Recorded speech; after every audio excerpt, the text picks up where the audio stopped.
그가 됩니다. 오늘도 말씀을 듣는 여러분들의 심령에 하나님의 은혜가 넘치기를 바랍니다. 아무에게도 말하지 말라.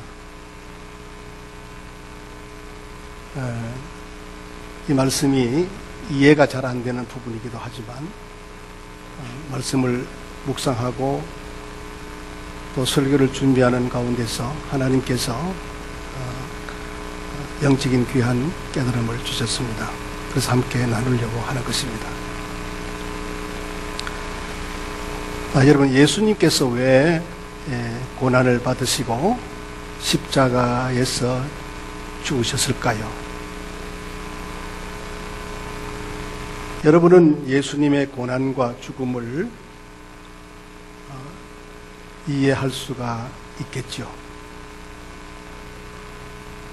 대부분의 성도들은 누구나 십자가의 사건, 주님의 사건을 통해서 나는 구원을 받았다라고 생각들을 합니다. 그래서 십자가의 사건은 우리에게 나 같은 죄인을 이처럼 사랑하셨고 십자가에 고난받고 죽으신 그 예수님은 나의 구원자가 되신다는 것을 내 가슴 속에 이미 각인되어 있기 때문에 예수님의 십자가의 사건을 우리는 그대로 당연하게 받아들이곤 합니다. 그렇기 때문에 예수님의 고난은 이상한 것도 예수의 죽음은 이해 못할 것도 아닌 사건이라고 할 수가 있습니다. 그런데 우리들과는 달리 제자들은 예수님이 고난을 받으시고 죽으셔야 한다는 것을 이해하지를 못했습니다. 그것은 제자들이 우리들보다도 믿음이 없어서일까요? 아니면 우리가 제자들보다도 믿음이 있어서일까요? 오늘 이 시간에 우리에게 생각해야 될 부분은 주님의 고난을 잘 이해하고 주님을 따르는 것이 고난의 길임을 인정하면서 그 길을 기쁘게 순종하며 살아가고 있는지 이 부분을 우리 자신에게 물어보고 점검해야 합니다. 예수님은 고난과 죽음과 부활을 이해하지 못하는 제자들 중에 베드로와 야고보와 요한을 데리고 높은 산으로 가셨습니다. 그곳에서 변형된 영광의 모습, 예수님의 모습과 모세와 엘리야의 모습을 보여주셨습니다. 곳간에는 예수의 제자들은 12명인데 왜 3명만 데리고 가셨을까라는 의문을 품습니다. 예수님이 차별하는 것이 아닌가라는 생각들을 합니다. 그러나 예수님은 결코 제자들이나 성도들을 차별하지는 않습니다. 구분할 뿐입니다. 우리는 차별과 구분을 이해해야 합니다.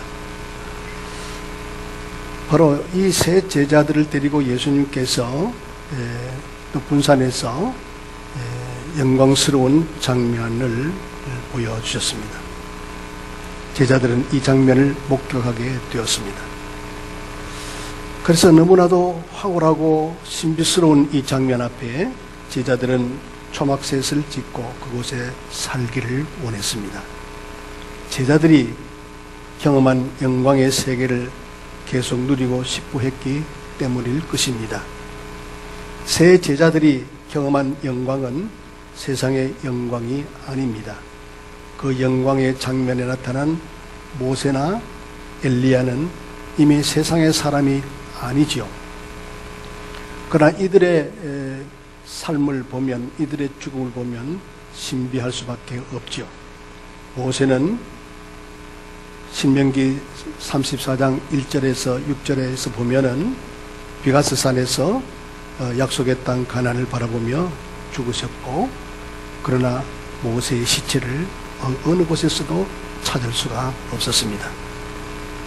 영광스럽게 이렇게 죽은 엘리야를 보면은 열왕기하 2장 11절에도 엘리야는 이제 선지자로 사역을 하다가 결국은 자기를 따르는 제자 엘리사와 갈라놓으시며 하나님께서 엘리야를 불수레와 불말을 높이 들어 하늘로 이렇게 올리우시는, 해오리 바람으로 하늘을 올리우신 그런 장면을 보게 됩니다.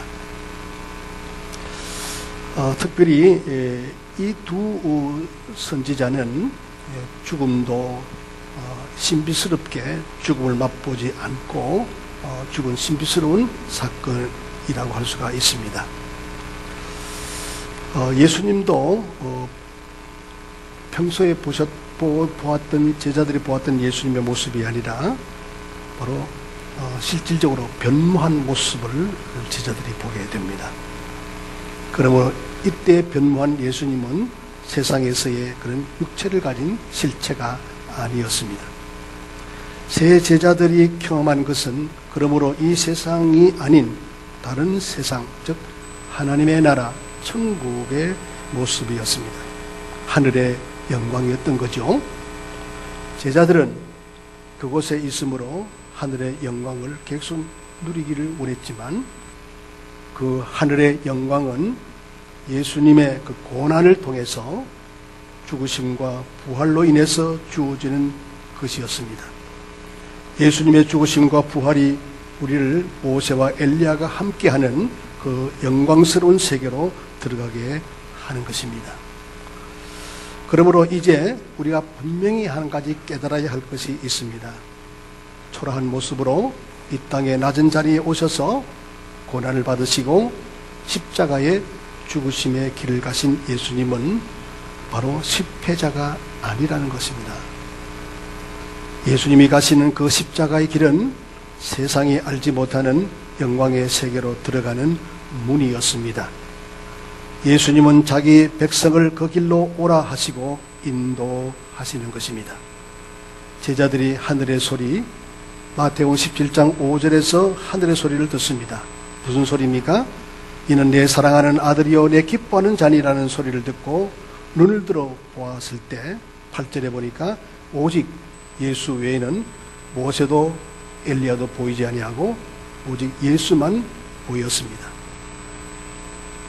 그것은 바로 예수님만이 영광의 세계에 들어가는 문이 됨을 의미하기도 합니다. 그래서 예수님은 이미 요한복음 10장 9절에서 내가 문이니 누구든지 나로 말미암아 들어가면 구원을 받고 또 들어가며 나오며 꼴을 얻으리라고 말씀하신 것입니다. 제자들에게 중요한 것이 무엇입니까? 첫째는 말씀을 들어야 한다는 것입니다. 말씀을 듣게 될 때 우리는 예수 그리스도가 어떤 분인지를 깨닫게 되고 또한 영광스러운 세계가 열려지게 되는 것입니다. 그 영광스러운 세계에 들어가게 하시는 문은 예수 그리스도임을 깨닫게 하는 것입니다. 오늘 여기 오신 여러분, 오늘 말씀이 선포되고 이 말씀을 들으면서도 이미 이해가 되고 깨달아지고 믿어지는 분도 많이 있겠지만 아직도 무슨 소리인지 잘 모르면 날마다 매주 하나님의 말씀을 들으십시오. 진리의 말씀, 생명의 말씀을 듣게 되면 때가 되었을 때 신비한 하늘의 세계가 열려지고 예수는 우리를 사랑하시고 그리스도임을 깨닫게 되고 오직 예수 그리스도를 믿음으로 우리가 하나님 나라에 들어갈 수 있다는 사실을 알게 될 줄로 믿습니다. 자, 도대체 아무에게도 말하지 말라라고 하는 이 의미가 무엇일까요? 제자들이 산에서 내려올 때 예수님은 인자가 죽은 자 가운데 살아나기 전에는 본 것을 아무에게도 이르지 말라라고 명하십니다. 제자들 분명히 놀라운 체험을 했습니다. 신비한 하나님 나라의 일부분을 체험했습니다. 마치 우리가 천국을 본 것처럼 아마 그런 체험을 했겠지요. 그 영광된 장면을 다른 제자에게 그래서 자랑스럽게 말하고 싶었을 것입니다. 그런데 예수님은 그것을 금하신 것입니다. 아직도 아무에게나 말하지 말라 하는 것입니다. 왜 말하지 말라는 것일까요? 다른 제자들이 우리는 왜 데려가지 않습니까? 왜 저 세 제자들만 데리고 가십니까? 라고 항의하고 시기할 것 같아서 염려스러워서 말하지 말라는 것일까요? 물론 그 같은 사례도 충분히 예상할 수는 있는 일입니다. 하지만 이런 이유로 아무에게도 말하지 말라고 받아들인다면 여러분들은 성경의 깊은 진리, 영적인 세계에 눈을 뜨지 못했음을 의미합니다. 이상한 것은 제자들의 주님의 말씀의 반응입니다. 예수님이 아무에게도 말하지 말라 하셨으면 적어도 제자들은 이유가 무엇입니까? 라고 대꾸하는 것은 자연스러울 것입니다. 그런데 제자들은 그러면 어찌하여 서기관들이 엘리야가 먼저 와야 하리라고 하시나이까? 10절에서 그런 질문을 던지고 있습니다. 예수님은 지금 영적인 세계를 보고 체험한 바로 제자들을 향해서 아무에게도 아직까지는 말하지 말라 하시는데 제자들의 반응은 엉뚱한 반응을 보이는 것입니다. 뭐라고요? 이제 말씀드린 것처럼 어찌하여 서기관들이 엘리야가 먼저 와야 하리라고 하나이까? 라는 질문을 던지는 것입니다. 우리로서는 쉽게 이해할 수가 없지요. 예수님의 예수님의 질문에 제자들은 동문서답하고 있는 격이지요. 그럼에도 불구하고 이 시간에 이 대화를 통해서 우리가 반드시 알아야 할 것이 무엇입니까? 이 말씀을 준비하면서 계속해서 이 말씀이 풀어지지 않아서 힘들어 묵상하고 있었을 때 하나님께서 이 말씀에 대한 해답을 주셨습니다. 말라기 4장 5절 6절의 말씀에 보면 하나님께서 말라기 선지자를 통해서 이렇게 예언의 말씀을 하셨는데 같이 읽어보겠습니다. 보라, 여호와의 크고 두려운 날이 이르기 전에 내가 선지자 엘리야를 너희에게 보내리니 그가 아버지의 마음을 자녀에게로 돌이키게 하고 자녀들의 마음을 그들의 아버지에게로 돌이키게 하리라. 돌이키지 아니하면 두렵건대 내가 와서 저주로 그 땅을 칠까 하노라 하시니라. 자, 이 말씀, 이것은 이미 불발과 불세례를 타고 하늘로 올라간 엘리야를 다시 보내겠다고 하는 말라기 선지자를 통해서 하나님께서 예언하신 말씀의 내용입니다. 그런데 엘리야를 보내신 이유는 아버지의 마음을 자녀에게 돌이키고 자녀의 마음을 아버지에게로 돌이키게 하기 위해서라고 말씀하십니다. 만약 돌이키지 않으면 그들에게는 심판이 기다리고 있을 뿐입니다. 이것이 말라기 선지자를 통해서 나타난 예언의 내용입니다. 따라서 이 예언을 믿는 유대인들에게 엘리야가 온다는 것은 마음을 하나님께로 돌이키지 않는 세상을 심판하는 날이 될 것이고, 또 소위 자기들은 하나님의 선민 백성들이니 자기들은 이제 영광을 누리는 새로운 세계가 오게 될 것이라고 생각하고 있었던 것이죠. 그래서 엘리야가 오는 날에는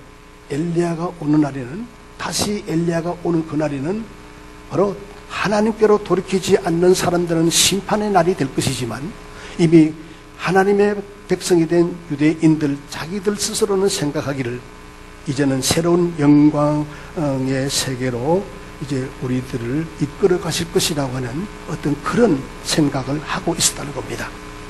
그런데 지금 제자들이 산에서 엘리야를 목격했거든요. 따라서 그들은 엘리야가 왔다고 생각했을 것이고, 엘리야가 왔기에 이제 모든 하나님께로 돌아오지 않는 백성들은 심판을 받고, 그리고 자기들은 그렇게 소망했던 새로운 영광의 세계가 이루어질 것을 기대했을 것입니다. 그래서 제자들은 본 것을 아무에게도 이르지 말라는 예수님의 말씀을 이해할 수가 없었던 거죠. 엘리야가 왔고 이제 말라기 선지자가 예언한 영광의 그날이 우리에게 이르렀다는 것을 사날의 제자들에게 선포하는 것이 당연하다고 생각했을 것입니다. 이제 예수님과 제자의 대화를 조금은 이해할 수 있을지 모르겠습니다. 그러면 본 것을 아무에게도 말하지 말라 하시는 예수님의 이 말씀의 의미는 도대체 무엇일까요? 왜 예수님께서 본 것을 아무에게도 말하지 말라고 하시는 것일까요? 제자들이 본 것은 지금 산에서 영광의 세계입니다. 변모된 예수님의 모습, 그리고 이미 불세례를 타고 불말을 타고 성천한 바로 엘리야의 모습, 그리고 그 어느 누구도 시체를 찾아볼 수 없었던 모세의 모습을, 그 영광을 이미 보았습니다.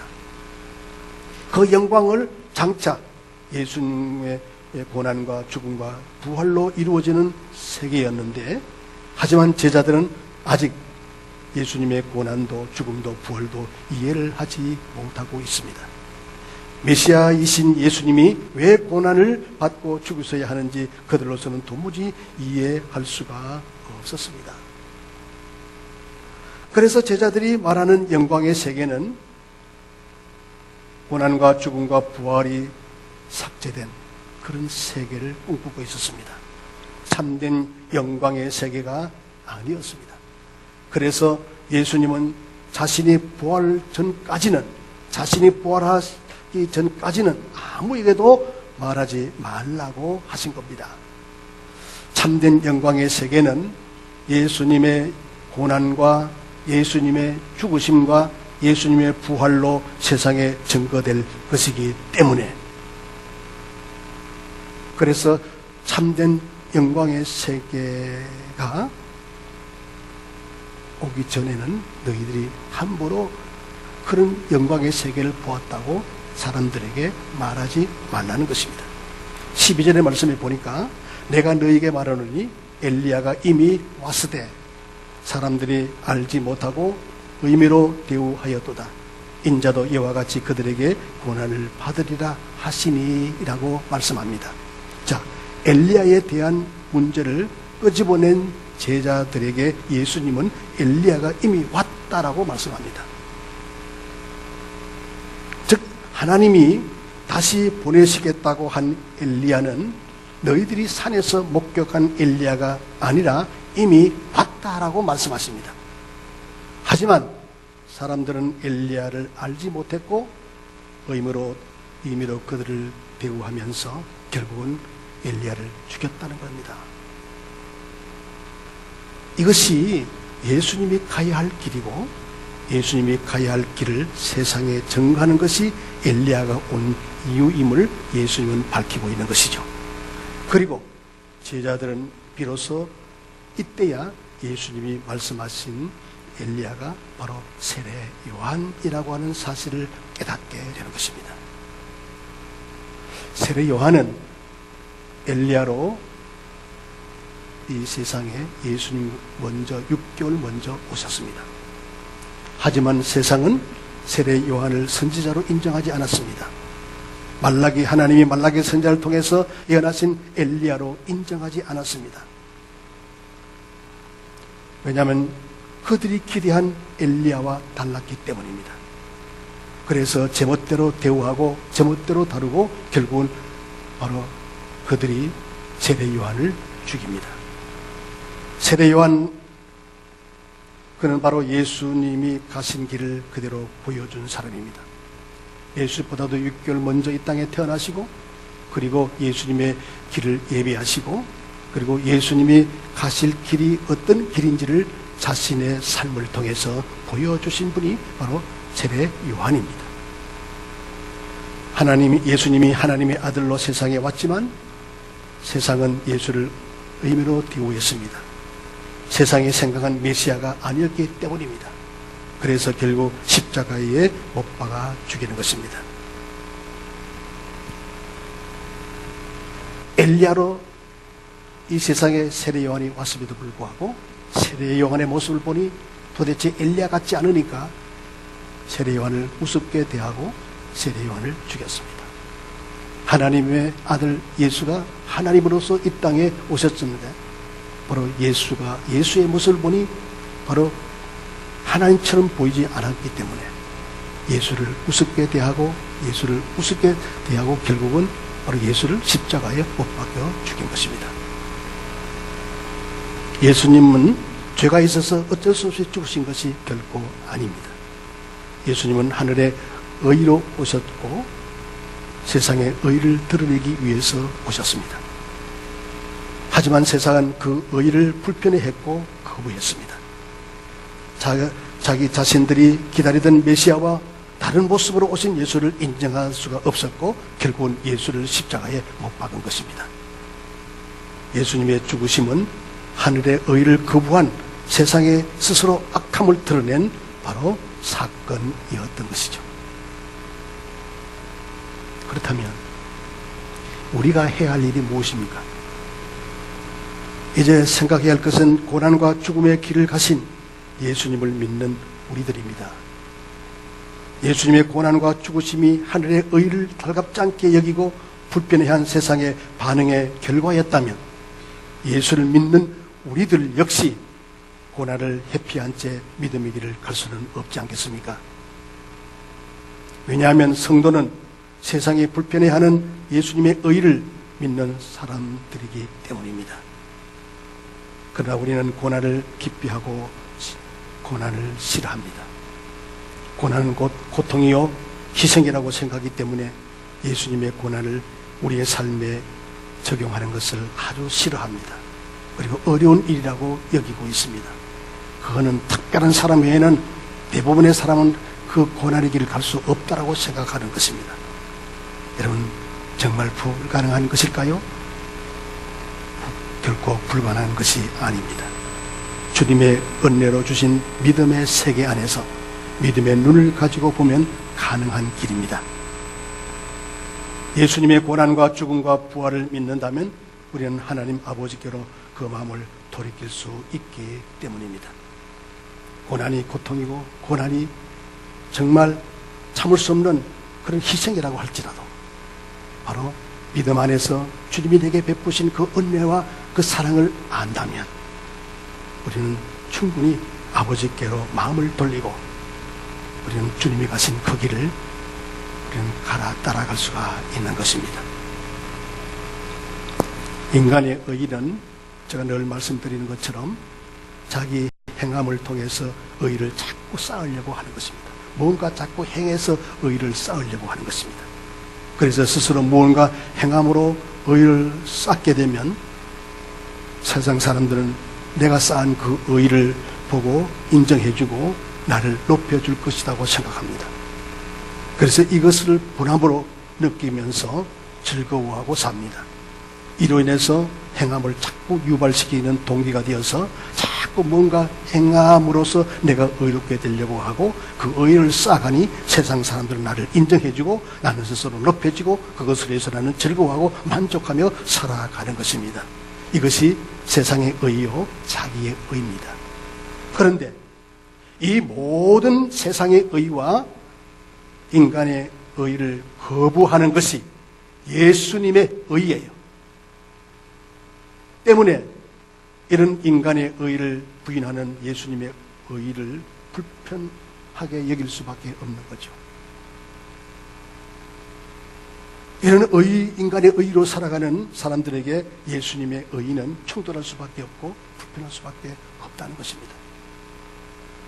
그래서 고난의 길을 생각할 수 없다는 거죠. 전혀 고난의 길을 회피하는 것입니다. 성도는 자기의 뜻을 성취하기 위해서 하나님을 찾는 사람들이 아닙니다. 세상을 창조하시고 주관하시는 하나님이 성취하실 미래의 참된 생명의 세계에 소망을 두는 사람이 바로 성도라는 것이죠.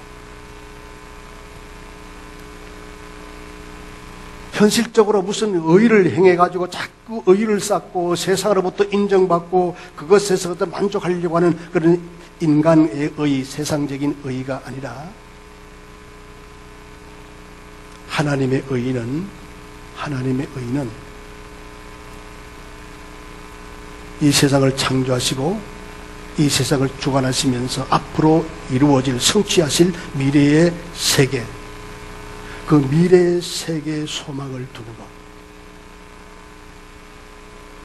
이것이 바로 종말론적인 신앙이고 이것이 바로 하나님의 의에서 나오는 것입니다. 그런데 우리가 바라보는 것은 무엇입니까?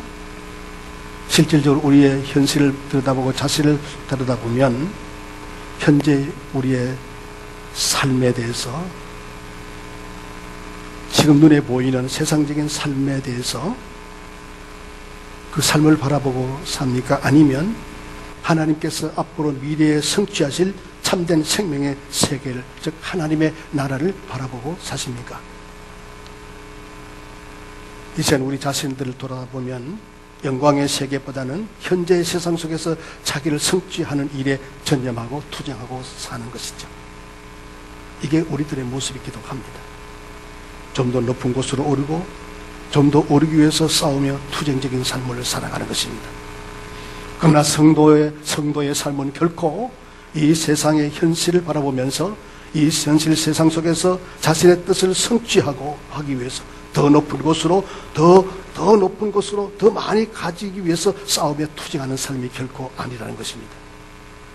바로 성도의 삶은 하나님께서 성취하실 미래의 생명의 세계, 그 영광의 세계에 소망을 두면서 그 영광의 세계를 바라보면서 살아가는 종말론적인 신앙으로 살아가는 사람들입니다. 그러므로 이러한 우리에게 아직도 우리가 세상의 현실을 바라보고 살아간다면 주님의 고난을 우리는 결코 이해할 수가 없을 것입니다.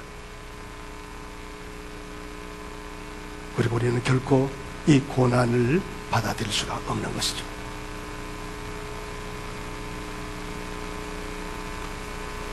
성도가 종말론적인 신앙, 즉 하나님께서 성취하실 미래의 영광된 하나님의 나라의 소망을 두고 살아가는 그 종말론적인 신앙과 또 고난은 무슨 관계가 있을까요? 고난이 없으면 천국을 소망할 수도 없고 하나님을 믿을 수도 없는 것일까요? 물론 고난이 구원의 조건은 아닙니다. 하지만 고난을 기피하고 싶어하는 바로 그것은 종말론적인 신앙이라고 말할 수는 없는 것입니다.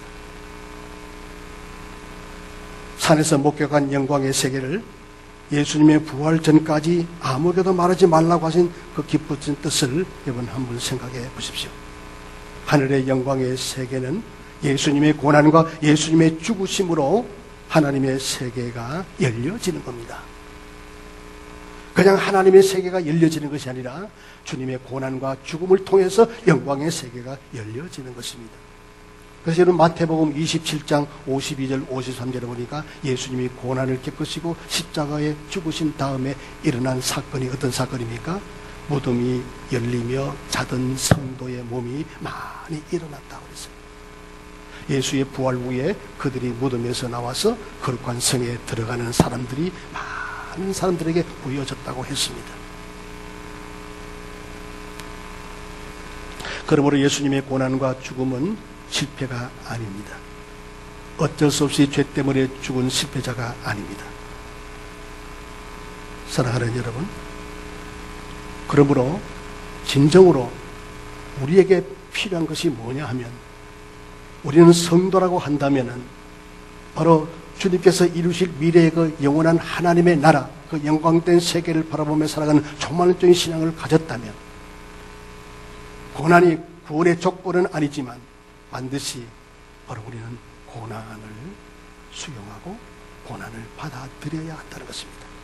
그 고난이 아무리 고통스럽고 피해보고 싶은 나에게 희생을 요구한다 할지라도 그 고난은 받아들여야 된다는 것입니다.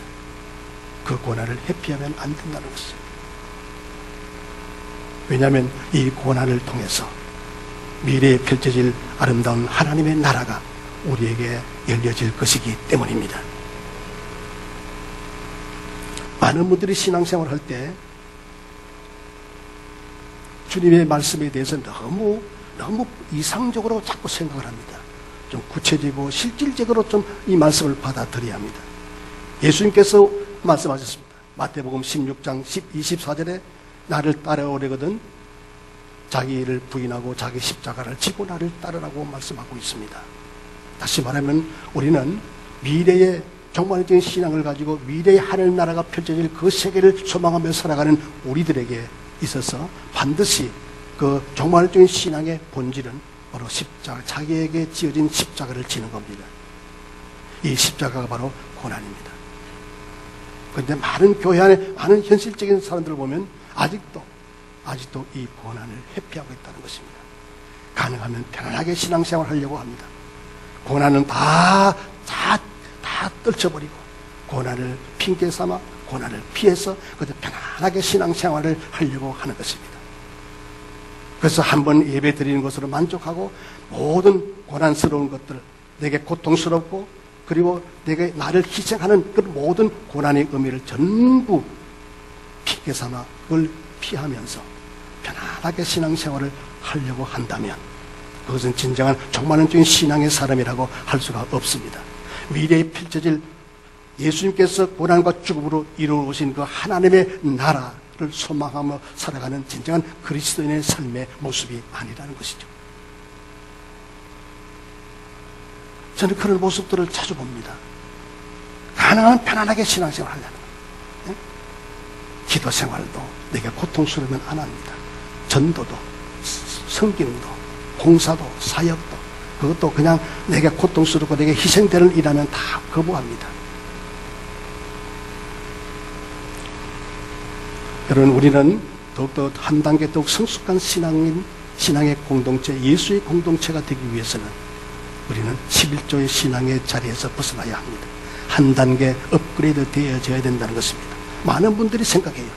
아이고, 그냥 그저 장로님이니까, 안수 집사니까, 권사니까, 우리 고수 사역자니까, 뭐 제자들이니까 그 사람들만 열심히 섬기는 것이고 내야 뭐 그냥 편안하게 신앙생활 하면 되겠지.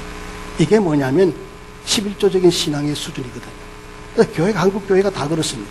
작은 교회나 큰 교회나 다 11조 수준의 성도들만, 그 그룹들만 열심을 내죠. 다른 분들은 참 무관심하고 아주 그냥 구경꾼처럼 신앙생활을 하는 것입니다. 이렇게 노출되어 있는 10의 9에 해당되는 많은 분들, 이분들은 어떤 자세로 신앙생활을 해요? 고난을 회피합니다. 편안하게 신앙생활을 하려는 사람들이죠. 사랑하는 여러분, 오늘 주님께서 아무에게도 말하지 말라라고 이렇게 말씀하신 것은 우리가 이 의미를 잘 되새겨야 한다는 것이죠.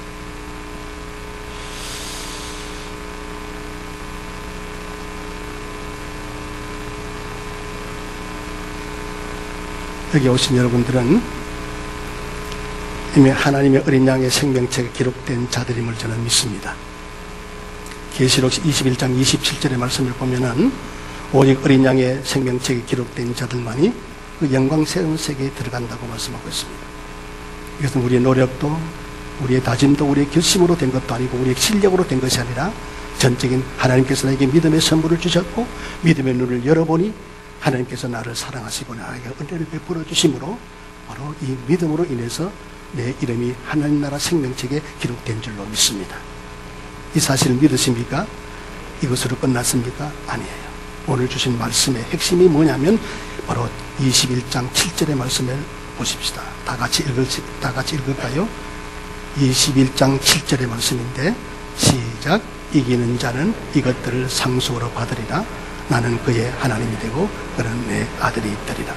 이기는 자가 미래에 펼쳐질 생명의 나라, 영광된 나라, 천국에 들어갈 수 있다고 말씀하는데, 그럼 이기는 자가 누굽니까? 고난을 회피하지 않고 자기의 왼 십자가를 지고 주님을 따르는 것입니다. 오늘 우리의 가슴 속에 모든 쓴뿌리들을 끄집어내야 합니다. 편안하게 신앙생활을 하고자 하는, 고난을 회피하고자 하는 그런 내 안에 쓴뿌리들을 끄집어내야 합니다. 그리고 우리는 종말론적인 신앙으로 미래에 하나님의 펼쳐질 영광스러운 나라를 바라보게 되었습니다. 왜? 주님이 베풀어 주신 믿음의 은혜로 말미암아. 그렇다면 이제 우리는 절대로 고난을 회피해서는 안 될 것입니다. 예수님도 고난과 죽음을 통해서 영광스러운 세계를 실현해 가신 것처럼 예수님의 죽으심과 고난의 사건을 통해서 많은 무덤에 있는 자들이 일어나고 부활의 역사가 일어났던 것처럼 예수님의 죽음을 통해서 이제 우리는 영광스러운 나라에 들어갈 수 있도록 많은 하나님을 믿는 사람들이 부활의 그런 기쁨을 맛볼 수 있게 된 것처럼 우리는 절대로 고난을 회피하는 신앙생활을 해서는 안 될 것입니다. 고난은 고통일 수 있습니다. 고난 나에게 희생일 수 있습니다. 그러나 그것은 반드시 내가 짊어지고 가야 할 십자가입니다. 그럴 때 바로 이 고난의 통로를 넘어서 바로 내 하나님 나라 생명책에 기록된 내 이름이 있는 그 하나님 나라에 우리는 이기는 자가 되어서 들어가 영원토록 하나님과 함께 복된 삶을 누리게 될 줄로 믿습니다. 편안하고자 원합니까? 끄집어내십시오. 고난을 피하고자 하는 그 쓴뿌리를 끄집어내야 합니다. 그게 바로 진정한 그리스도의 삶이고 진정한 그리스도인입니다. 기도하십시다. 하나님 은혜 감사합니다. 말씀을 선포했습니다. 끊임없이 고난을 회피하려고 했던 우리들, 종말론적인 신앙이 아니라 아직도 세상을 바라보면서 뭔가 행함으로 자꾸 의의를 쌓아가며 자기의 의의를 드러내려고 하는 사람들, 오늘 성령의 뜨거운 감동과 성령님의 은혜와 하나님의 놀라운 섭리를 따라서 저들에게 하나님 크신 은혜를 베푸셔서 종말론적인 신앙을 바라볼 수 있는, 미래를 바라볼 수 있는 신앙으로 나아가게 하옵소서. 그리고 지금의 고난을 회피하지 말고 자기의 십자가를 지고 주님을 따라가는 참된 제자들이 되게 하여 주옵소서. 편안하게 신앙생활을 하고자 하는 모든 성도들, 하나님 가슴 속에 이 엉어리, 이 시커먼 덩어리, 그리고 이 아버지 하나님이여 이 쓴뿌리를 주님께서 끄집어내어 주시고 우리로 하여금 참된 제자의 길을 갈 수 있도록 역사하여 주시옵소서. 성령께서 이 시간 기름 부으시고 우리를 회복시키시고 감동케 하시고 도와주시옵소서. 예수님의 이름으로 기도하옵나이다. 아멘. 이제는 예수님의 은혜와 하나님 아버지의 놀라우신 사랑과 성령님의 감동하심이 예배하는 모든 성도들 위해 지금부터 영원히